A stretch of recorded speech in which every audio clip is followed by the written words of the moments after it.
po si Dr. Donald Guenter Rubio. Ako po ay isang uro-oncologist. Ngayong buwan ng Marso, ating pinagdiriwang ang Kidney Cancer Awareness Month. At ngayong araw, magbabahagi ako ng ilang kaalaman ukol sa kidney cancer. Ano nga ba ang kidney cancer? Ang kidney cancer ay pagkakaroon ng bulok or abnormal na cells na tumutubo sa ating mga kidneys o ating bato na kalaunan ay nagiging bukol. Ayon sa datos ng Globocan, ang kidney cancer ang pang-14 na pangkaraniwang cancer ng tao at pang-16 na sanhi ng kamatayan na dulot ng cancer sa buong mundo. Sino nga ba ang mga pasyenteng pwedeng tamaan o magkaroon ng kidney cancer? Lahat tayo ay pwedeng magkaroon ng kidney cancer. Subalit, ito ay common sa mga pasyenteng 60 years and above at ito ay mas common sa kalalakihan compared sa mga babaeng mga pasyente. So ano nga ba ang pwedeng mga sanhi ng pagkakaroon ng kidney cancer? Nakita nila sa mga datos na ang paninigarilyo, pagiging obese o labis na timbang, pagkakaroon ng uncontrolled na alta presyon ay pwedeng maging sanhi sa pagkakaroon ng kidney cancer. Sa mga pasyente ring may long-standing kidney disease o mga pasyenteng nagde-dialysis ng ilang taon ay at risk din po sa pagkakaroon ng kidney cancer at mga pasyenteng may family history ng cancer sa pamilya. Ano nga ba ang pwedeng mga simptomas na maranasan ng mga pasyenteng may kidney cancer?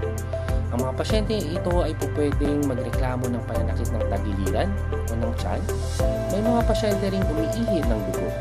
At may mga pasyente pag malaki na yung bukol ay nakakapak yung mismong bukol sa kanilang tagiliran o sa kanilang tiyan.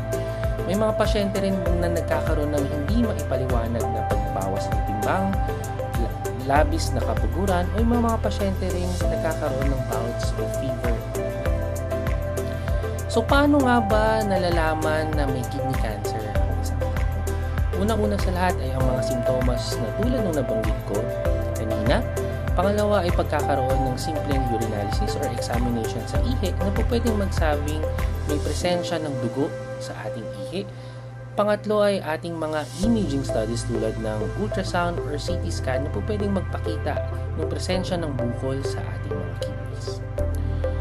Tulad ng mga ibang cancer sa katawan ng tao, ang kidney cancer ay may iba't ibang stages din, stage 1 to stage 4. So ano nga ba ang importansya ng staging ng kidney cancer? Naayon sa stage ng kidney cancer kung ano nga ba ang nararapat na treatment para sa bawat stage ng kidney cancer. So paano ba natin nalalaman ang stages ng kidney cancer?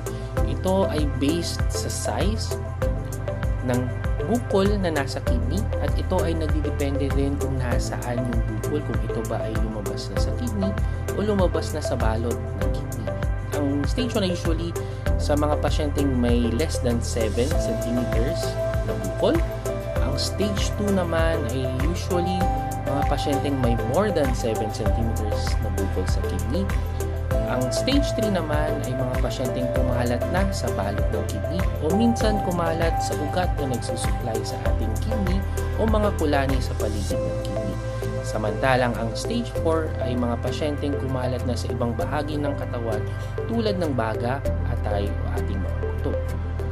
Tulad ng nabanggit ko kanina, nagdidepende ang treatment sa kidney cancer depende kung anong stage meron ang pasyente.